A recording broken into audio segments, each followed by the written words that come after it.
மக்களே, நேற்றுக்கு இன்றைக்கி மழை வரதுக்கு முன்னாடி அப்படியே பலமாக காத்தடிச்சு தான் ஒரே பூ மழைங்க. இவ யாராக இருக்குன்னு நினைக்கிறீங்க? வாங்க பார்த்துடலாம். தொடர்ந்து பதிவுகள் பார்க்குற சிலருக்கு ஞாபகம் இருக்கலாம், புதுசாக பார்க்குறவங்களுக்கு சொல்லிக்கிறேன். சர்க்கரை கொல்லி இவ தாங்க பூக்கள் வச்சுருக்கா. ஃபஸ்ட்டு டைம் எனக்குமே இது முதல் அனுபவம்.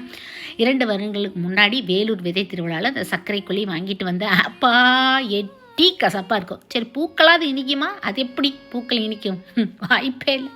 ஸோ சாமி, சரியான கசப்பு. கசாயம் வச்சு குடித்தாலுமே பயங்கரமாக கசக்கும். டயபெட்டிஸ்க்கு ஒரு அற்புதமான மூலிகை சர்க்கரை கொல்லினோடனே நீங்கள் சிறு குறிஞ்சான்னு நினச்சிடாதீங்க. அது ஒரு கொடி, அது டெரஸ் கார்டனில் இருக்குது. அதுவும் நான் பதிவு பண்ணியிருக்கேன். 2 வருடங்களுக்கு முன்னாடி வேலூர் விதை திருவிழாவில் ஒரு வைத்தியர் கொடுத்து வாங்கிட்டு வந்து வச்சது. Happy gardening.